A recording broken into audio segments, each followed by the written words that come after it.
নমস্কার বন্ধুরা, আজকে আমরা চলে এসেছি সিওল রেস্টুরেন্টে।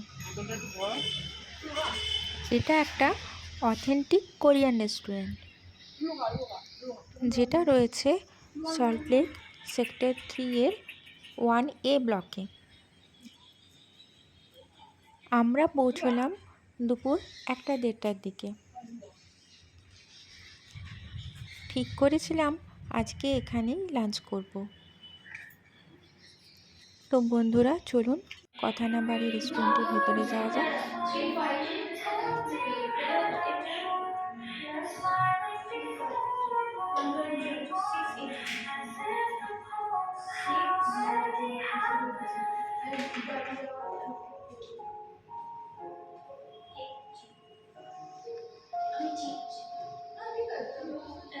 রেস্টুরেন্টের ব্যাকগ্রাউন্ড মিউজিক ও চারিপাশের সুন্দর অ্যাম্বিয়েন্স সত্যি মুগ্ধ হবার মতন।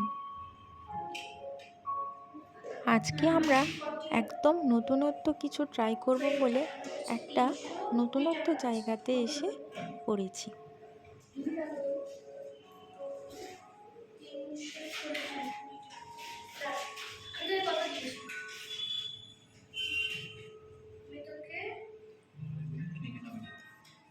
খাবার অর্ডার দেওয়ার আগে দেখলাম এখানে টেবিলের উপর টাইম পাস করার জন্য কিছু পাজলস আর সাপ লুডো রাখা আছে।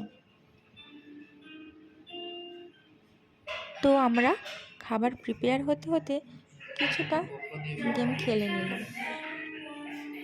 চলুন বন্ধুরা, এখানকার নতুনত্ব খাবারের লিস্টে একবার চোখ বুলিয়ে দেখে নিই কী কী আছে।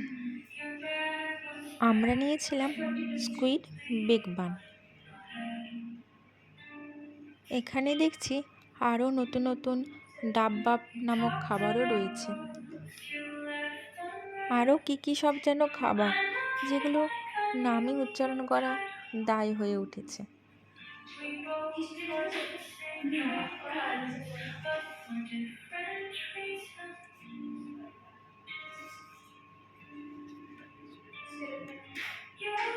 আর আমরা নিয়েছিলাম কিমবাপ।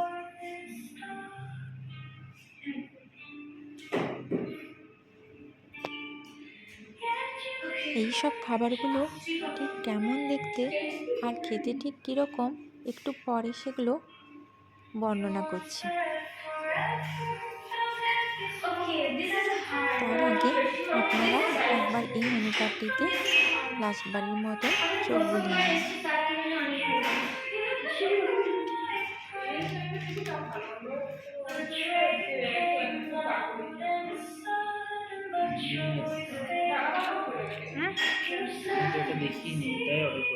বলে দাও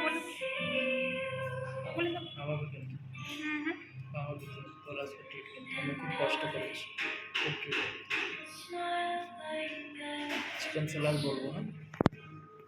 চলে এসেছে আমাদের প্রথম আইটেম, স্কুইড বেক বান। এটা হলো মেন ডিশটা। এটা স্কুইড, আরও বিভিন্ন ধরনের ভেজিটেবলস, ক্যারট, ক্যাপসিকাম আর স্পাইসি সসের সহযোগে তৈরি। এর সাথে ওরা পকোড়া টাইপের একটা সাইড ডিশ দিয়েছিল, আর দিয়েছিল ডিমের পোচ, রাইস আর শাক ভাজা, যেটা ওপর থেকে তিল ছড়ানো ছিল।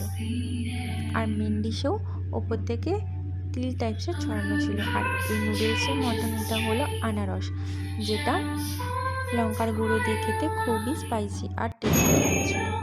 আর নিয়েছিলাম সেকেন্ড ডিশ, এটা হলো কিমবাপ।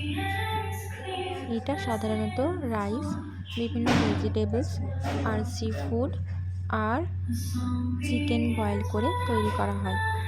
মাঝখানের ইয়েলোগুলো আনারস আর হোয়াইটের সাথে রেডগুলো হলো সি ফুড, আর মাঝখানে চিকেন ছিল, যেটা সম্পূর্ণ একটা ড্রাইড সিউইডের মাঝে র্যাপ করা ছিল। দুটো খাবারই খেতে ছিল অসম্ভব সুন্দর আর বেশ নতুনত্ব ধরনের। কিমবাপের প্রাইস পড়েছিল 390, আর স্কুইড বেক বানের প্রাইস পড়েছিল 650। আপনারাও যদি কোথাও থেকে অথেন্টিক কোরিয়ান ফুড ট্রাই করে থাকেন সেটা অবশ্যই আমাদের কমেন্টে জানাবেন। আমাদের ভিডিওটা কেমন লাগলো লাইক, কমেন্ট, শেয়ার, সাবস্ক্রাইব করে অবশ্যই জানাবেন। ধন্যবাদ। আরও নতুন নতুন এরকম ভিডিও পেতে আমাদের চ্যানেল অবশ্যই ফলো করবেন।